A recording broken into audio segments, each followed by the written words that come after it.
As eleições 2020, voltamos com mais um boletim de informações com as últimas notícias do momento. A gente viu aqui que o turno da manhã foi considerado tranquilo, mas tivemos sim algumas ocorrências aqui no Piauí. E sobre isso a gente conversa a partir de agora com o nosso repórter Matheus Oliveira. Ele tem aí a notícia sobre o atraso em algumas sessões e até do sumiço de um livro de ata de uma delas. Ô Matheus, conta essa história direito pra gente, é com você novamente.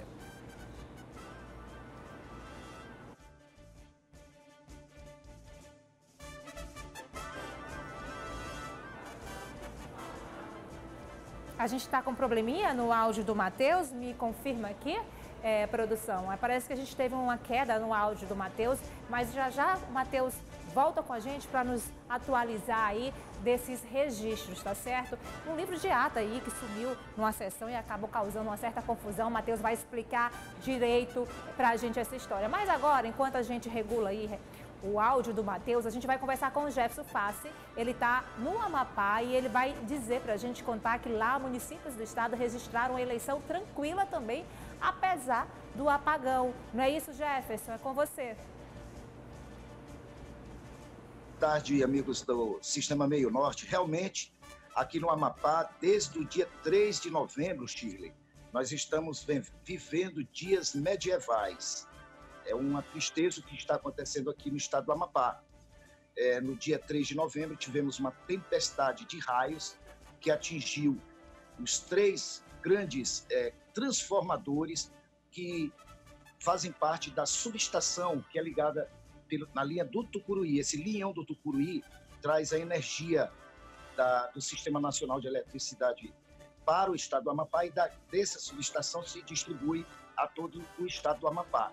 Apenas 2 estados ficaram de fora dessa queda de energia. O Oiapoque, porque possui uma usina russa e essa usina abastece o município do Oiapoque, que faz fronteira com a Guiana Francesa. E o município de Laranjal do Jari, que faz fronteira com o estado do Pará, numa ilha chamada Almerim. Enfim, mas os outros 14 municípios ficaram 14 dias aliás, 5 dias sem qualquer tipo de energia elétrica e causando o maior transtorno à população amapaense. Abastecimento d'água não teve, porque a energia elétrica aqui, ela funciona para ativar os geradores da CAESA, que é a empresa que distribui água. E sem energia elétrica, todo mundo ficou sem água.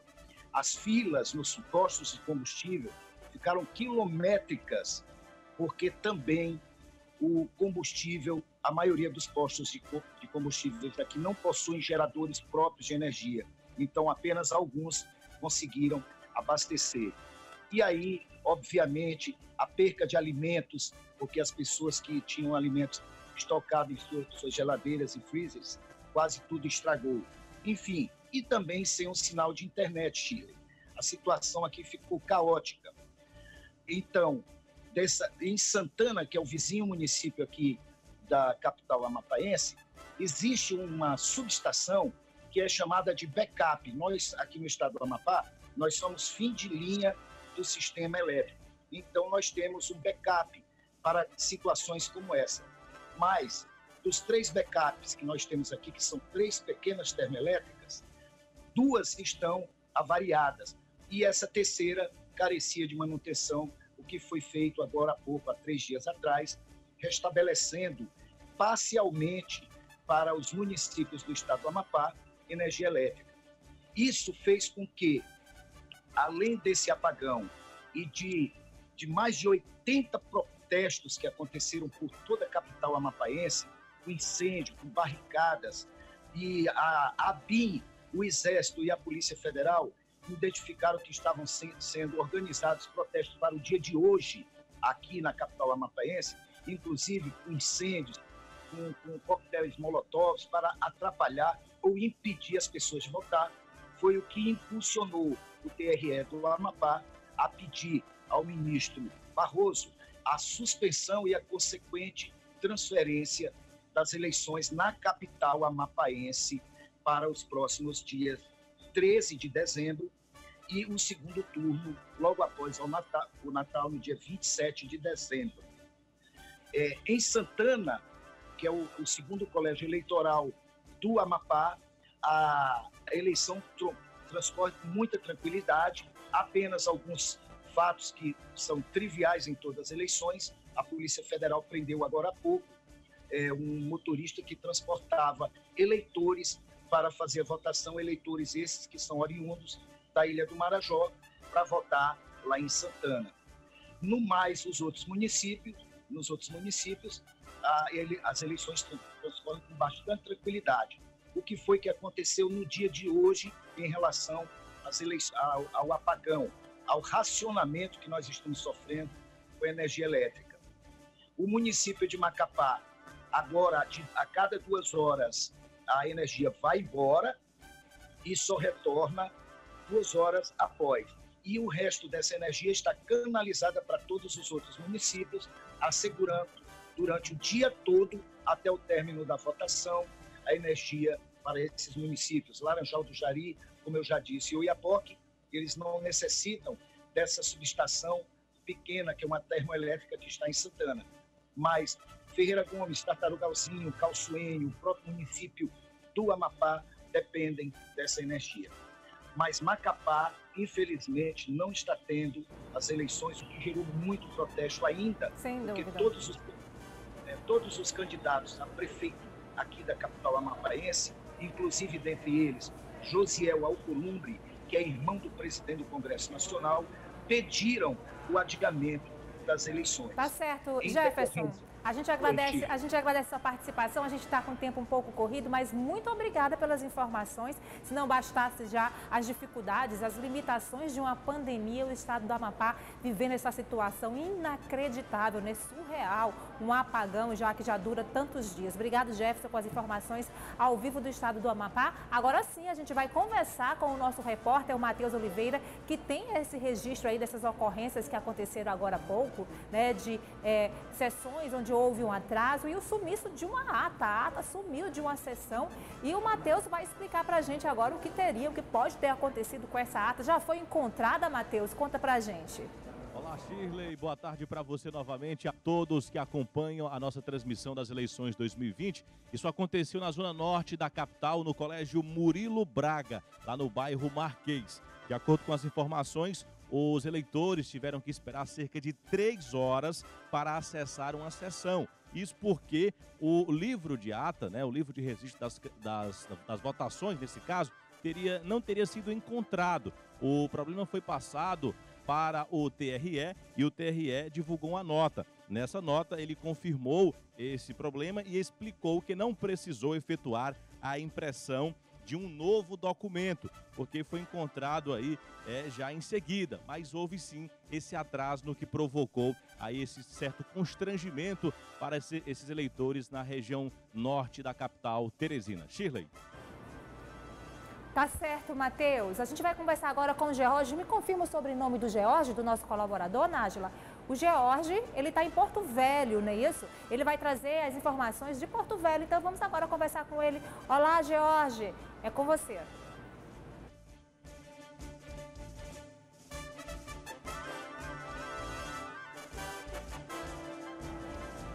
Nós temos o George no ponto, produção?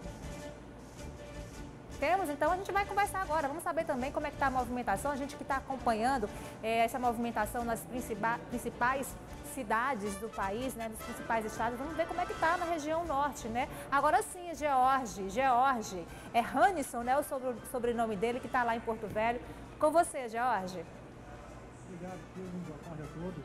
Bom, aqui em Porto Velho, amanhã a votação não começou muito bem.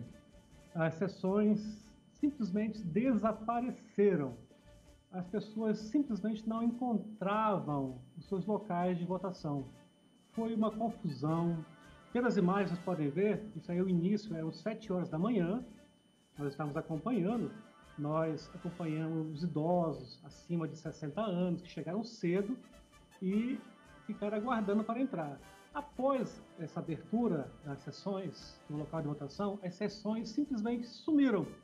Ninguém encontrava. Foi mais ou menos uns 40 minutos os idosos correndo de um lado para o outro, andando de um lado para o outro, e simplesmente não encontravam.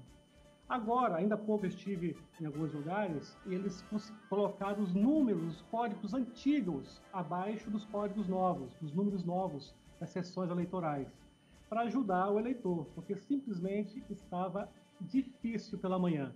Olha, essas imagens são do momento da abertura, tá, do horário eleitoral, horário de votação, as pessoas entrando, há uma certa aglomeração, né? Infelizmente, as pessoas tentam manter o distanciamento, mas não conseguem. Veja um exemplo. Neste momento, muitos idosos e eles simplesmente não encontram aonde votam. Uma vida inteira acostumaram a votar naquele local, naquela sala, chegava, não estava, procuraram. Os fiscais do TRE, os voluntários tentaram de várias formas. Foi um corre-corre, um liga-liga. Infelizmente, a imagem voltou para o início. Nós temos imagens internas lá dentro do local, os idosos procurando aonde votar. Só para o efeito de esclarecimento, Porto Velho tem 333 mil eleitores e uma quantidade recorde de candidatos a prefeito. Um total de 15 candidatos disputam o cargo de prefeito aqui. É muita gente, é muito voto. Para vereador, temos 628 concorrentes. Entre eles, 32% são mulheres e 67% são homens. Ok, Shirley? Ei, George, a gente agradece a sua participação. Começo de votação complicada aí no estado de Rondônia, né, em Porto Velho. Teve esse atraso, isso terminou causando aí esse acúmulo de eleitores e por isso está difícil de manter aí o distanciamento que é tão recomendado por conta da pandemia. George, obrigado pela sua participação. Contamos com você mais vezes durante a nossa programação de hoje, tá bom? Obrigada. E olha, antes da gente encerrar aqui, a gente tem uma notícia muito importante em relação aqui ao Sistema Meu Norte de Comunicação.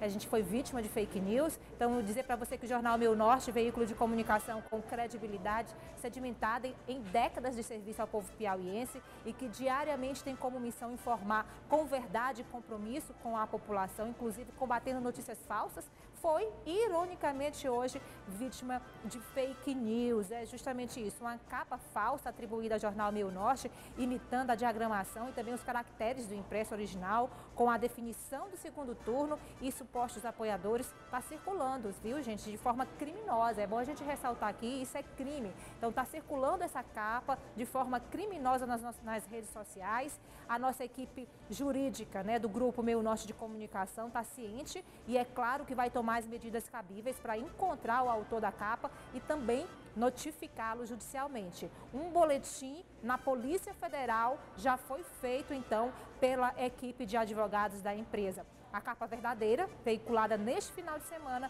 pode ser acessada através do jornal.meunorte.com. É claro que a gente que tanto luta para combater as fake news, a gente vai sim tomar todas as medidas possíveis, tá? Jurídicas possíveis para combater esse tipo de coisa que a gente volta a dizer é crime, é criminoso e a gente quer sim que esses culpados sejam punidos de acordo com os rigores da lei. Bom, eu vou ficando por aqui, mas a nossa cobertura continua, é claro. Daqui a pouquinho tem Eli Lopes no comando, né, de toda essa movimentação. E a partir de 5 horas a gente volta em definitivo, vamos ficar até o final, né, da apuração, de forma ininterrupta. Começamos 8 horas da manhã com nossos flashes. Eli Lopes entra agora às 14 horas, às 17 horas começamos então a cobertura da apuração. Volto a dizer, de forma ininterrupta, porque aqui só acaba quando termina. Eleições 2020, seu voto na Meu Norte.